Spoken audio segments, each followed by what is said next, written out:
Okay, we're in volume 4 of the Bible story, and it has David and Goliath on the front. And we are at part 2, story 14, Caught in a Tree.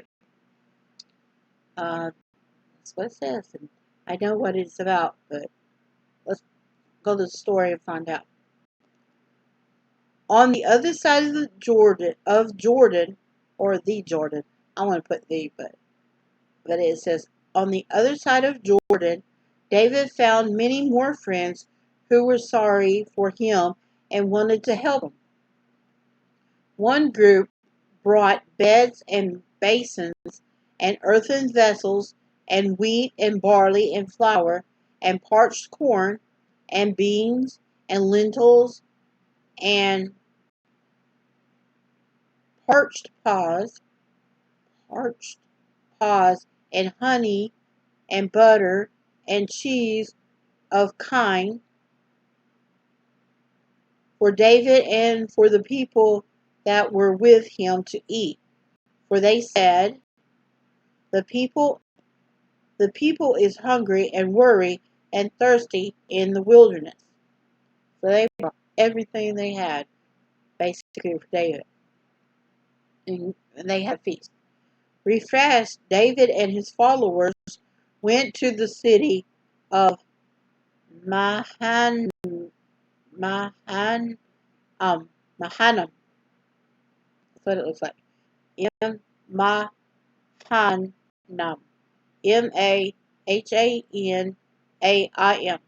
Okay. I have to spell these words sometimes. Okay. Because they get caught up. Here more and more men came to join his army.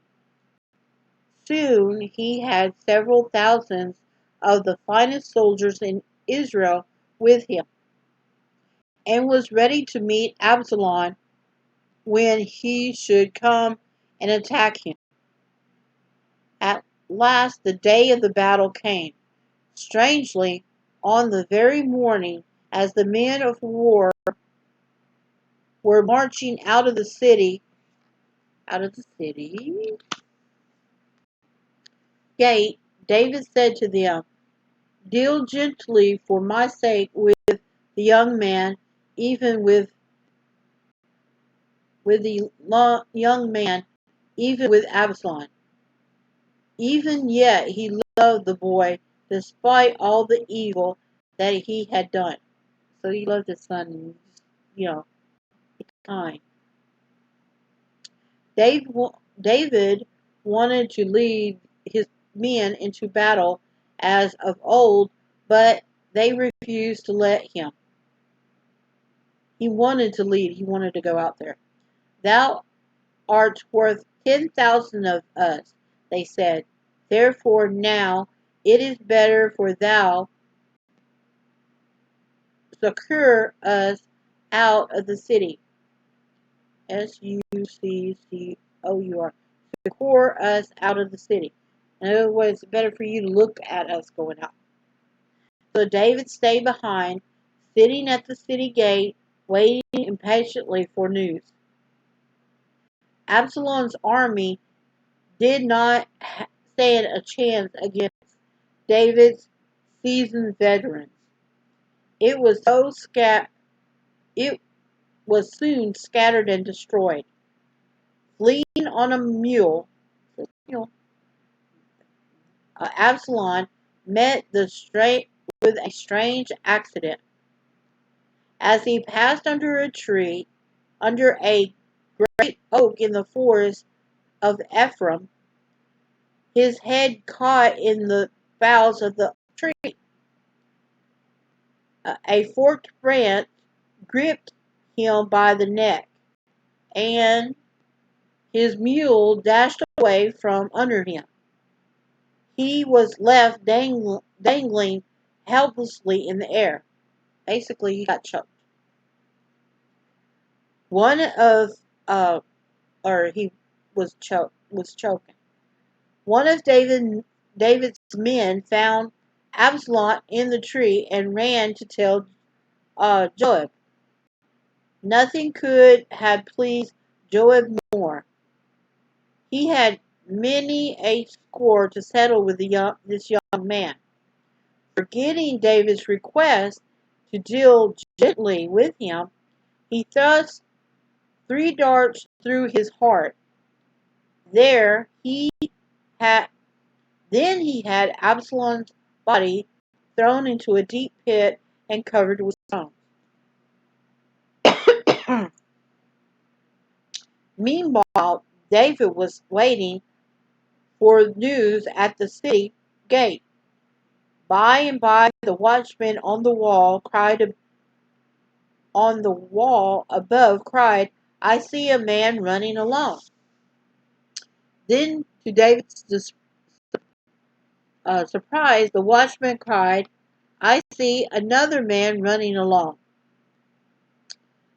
He also bring tidings," said the king, hardly able to wait for one of the messengers to arrive. As the first runner came near and nearer to the watchman called to the wall, "Methinketh the running for the foremost." Okay, hold on. The King James kind of throws me off. Okay. "Methinketh the running of the foremost is like the running of Ahashmas, the son of Zork, one of the boys who hid in the well." "He is a good man," said the king, "and cometh with good tidings." As Ahimaaz reached the king, he painted, "All is well," and fell down exhausted. "As the young man Absalom safe?" asked David eagerly. I saw a great tumult, but I knew not what it was," said the young man, fearing to tell the king the truth. "Turn aside and stand there," said David, as the second runner arrived. "Tidings, my lord the king," said Cushi. Oh, Cushi. Cushi. The reason why I'm laughing is I like sci-fi, and this is a name of a character. Cushi. For the Lord hath avenged thee this day for all them that rose up against thee. This this is the young man Absalom asked David anxiously. Said Cushi, "The enemies of my lord the king, and all that arise against thee to do thee hurt, be as that young man is." David guessed what had happened and was heartbroken. He had hoped for victory, of course, but not at such a great price. Bursting into tears, he went up to the room over the city gate and cried, "My son Absalom, my son Absalom, would God, would God I had died for thee. O Absalom, my son, my son, my son." And then it's got a picture of Absalom, Absalom running. And it's a 2-pager at the bottom. And there he's riding.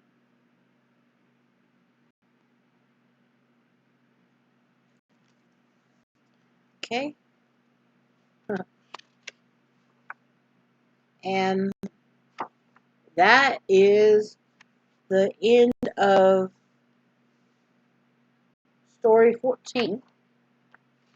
14? Yeah. Okay.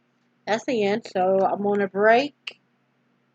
And then we'll go to the next one. That's throwing me off. But, Cushy. The reason why I'm laughing is cushy because I like this. Like I said, I like this. Um, well, they rebooted the TV show, and they might still have cushy in it, and it's just the character's name. And he always said, "It's the guy with bad breath."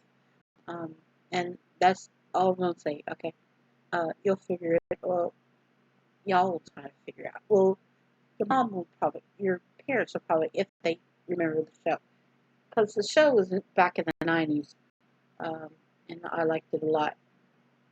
Uh, okay, let me go ahead and take my break.